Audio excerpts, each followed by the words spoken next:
Badan Kesehatan Dunia atau WHO telah mengganti istilah untuk pembatasan jarak antar manusia. Kalau yang dulunya disebut sebagai social distancing, kini WHO menyebutnya sebagai physical distancing. Perubahan istilah ini dilakukan untuk memperjelas makna yang telah beredar di masyarakat, yaitu himbauan untuk tetap berada di rumah selama pandemi COVID-19. Lalu, di mana perbedaan dari social distancing dengan physical distancing? Physical distancing sendiri merupakan pembatasan jarak manusia secara fisik saja, sedangkan social distancing yaitu pembatasan hubungan secara sosial. Sebenarnya sudah cukup jelas dari dua pernyataan di atas, karena physical distancing hanya menjaga jarak secara fisik, bukan berarti memutuskan hubungan kekerabatan ataupun hubungan sosial. Di Indonesia, proses pemeriksaan COVID-19 bisa dilakukan melalui rapid dan swab test. Lalu, sebenarnya apa yang membedakan dua tes tersebut? Pemeriksaan rapid test dilakukan menggunakan sampel darah dengan waktu kurang lebih 10-15 menit. Dan tes ini termasuk cepat dan mudah dilakukan. Pemeriksaan virusnya menggunakan hemoglobin G dan hemoglobin M yang berada di dalam darah.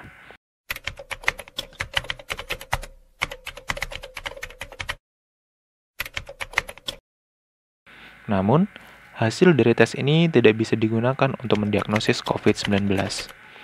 Pasien yang positif rapid test harus melakukan pemeriksaan lanjutan, yaitu swab test. Sementara itu, pasien yang negatif idealnya mengulang rapid test 7-10 hari kemudian.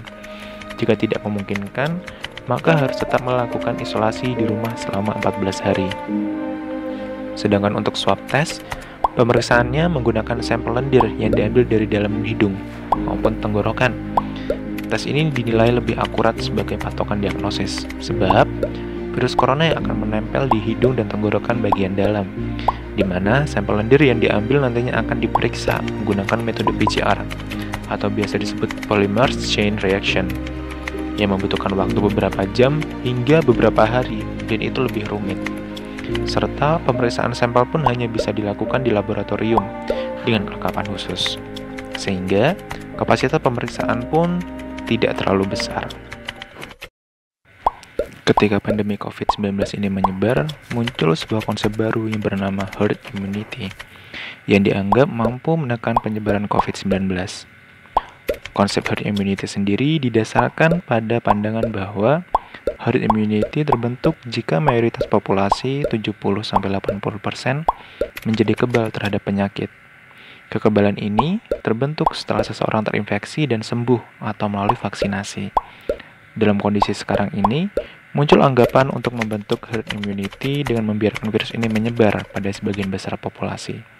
Apalagi, hingga sampai sekarang, belum ditemukannya vaksin COVID-19, sehingga ketika kekebalan ini terbentuk, penyebaran virus COVID-19 bukan lagi sebagai ancaman. Flatten the curve dalam pandemi COVID-19.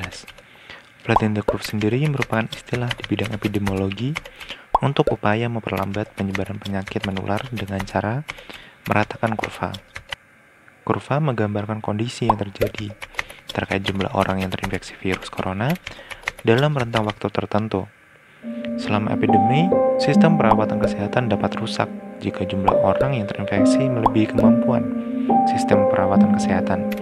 Misalnya, kondisi dengan jumlah penderita yang meningkat drastis dalam periode singkat digambarkan sebagai kurva yang tinggi dan sempit.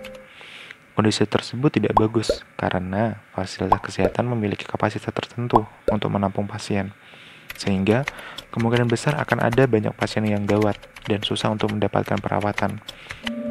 Tidak hanya pasien COVID-19 saja yang terancam, tetapi pasien penyakit lain pun juga akan terancam.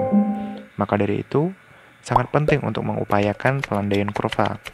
Pelandaian kurva tersebut bisa dilakukan dengan berupaya melakukan physical distancing, karantina, dan isolasi mandiri. Semoga kita bersama bisa mampu memerangi COVID-19.